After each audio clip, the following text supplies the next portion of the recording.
They didn't charge her with a crime. They didn't prove a threat. They didn't even deny it was about speech. So why was a graduate student dragged off the street by masked agents? Because she wrote an op-ed, and Marco Rubio just said that's enough.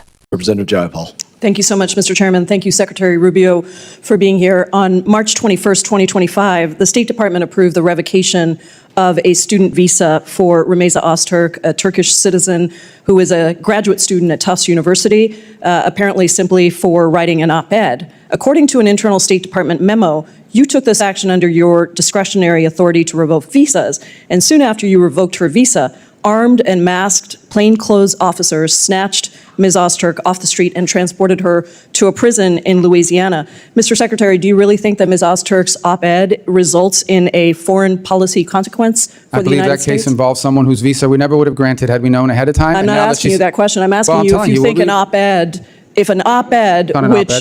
but that's exactly, in fact, what happened. The State Department wrote a memo concluding that you did not have sufficient grounds to revoke Ms. Öztürk's visa. There was no evidence showing that she'd engaged in any activities were a threat to national security. And in fact, in May, a federal court ordered Ms. Öztürk's release from detention, noting that the sole basis for the government's detention appeared to be the fact that she co-authored this opinion piece in the Tufts newspaper in March of 2024.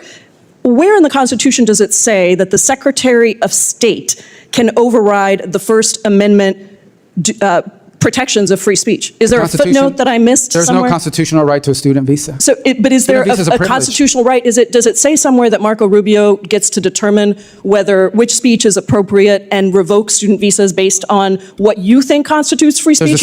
There's a statute that says the Secretary of State gets to determine whether someone is a threat. We deny visas every day all over the world. Do you think that the Immigration and Nationality Act trumps the Constitution of the United States, Mr. Secretary? Well, Congress can always change the law if you want, but I'm telling you, Mr. Secretary, while I have the authority, I will continue to revoke the visas of these people that come here to tear this country apart. You said that, Mr. Secretary. Let me reclaim my time, because you are talking about revoking student visas based on what somebody says, and that means that you are trumping the legal Supreme Court, the supreme law of the land, which is the Constitution of the United States. No one has a right to a student visa. Mr. Rubio, why did the administration need to use masked, armed, unidentified agents to whisk somebody off the street and deny her counsel for almost 24 hours after her arrest? Well, you'll have to ask the agencies that did that work. Well, I'm not responsible for that. I'm responsible for revoking the visas of these people that come to tear this country Rubio, apart. I'm talking about this particular case where you revoked the student visa of a Turkish citizen who was a graduate student who wrote an op-ed that you didn't like, and suddenly you allowed for masked men to whisk her off the street. And you have multiple jobs, apparently. You're the national security advisor as well. So don't tell me it's not your job who snatches her off the street. We don't do the snatching, but I can tell you we do the visa revocations. Let me ask you about the national security consequences of people, masked men on the streets, snatching people off the streets. If these are legitimate law enforcement agents carrying out proper arrests, why are they hiding their identities? Because then radical crazies will try to hurt them. So you think that U.S. agents, who have almost always gone without face coverings, even when they're arresting some of the country's most dangerous criminals, suddenly have so much to fear from a graduate student who wrote an op-ed that they need to be masked? Is that that law student was a guest in the United States on a student visa. No one's entitled to a student visa. So you revoked her student visa based on an op-ed which trumps the supreme law of the land, which is the Constitution. Someone's coming up here to stir up problems on our campus. We're going to revoke their visa. She didn't do any of that. She wrote an op-ed. She wrote an op-ed, and I'm talking to you about her particular case. Claims and your claims. Those are not the facts. Reclaiming my time, you revoked her student visa because she wrote an op-ed. Would you revoke? We're going to do more. I have another question for you. Would you revoke the visa of someone in the United States who published claims that, quote, Jews are an untrustworthy and dangerous group? Yes or no? We will revoke the visa of anyone who's in this country as a guest who's here to stir up trouble. Are you going to revoke the visa of somebody who made that? The case, I'll look at it. I'm looking to get crazy people out of our country. Actually, it's not just about revoking. You actually, Secretary Rubio, excuse me, reclaiming my time. Can you explain to me why the Trump administration granted refugee status to Charles Kleinhaus, the white Afrikaner who tweeted that exact statement that I just said? There's the case. That's not a visa. You who granted that person to enter the United States. That's someone that applied here through a totally different process. Secretary Rubio, visas are a privilege. Secretary Rubio, deny them all the time, and we'll revoke them. Revoked a visa based on an op-ed, and then you allowed for masked men to snatch somebody off the street. Your time's expired. That's your claim. That's not accurate. Recognized ranking. What happened in this hearing wasn't a policy disagreement.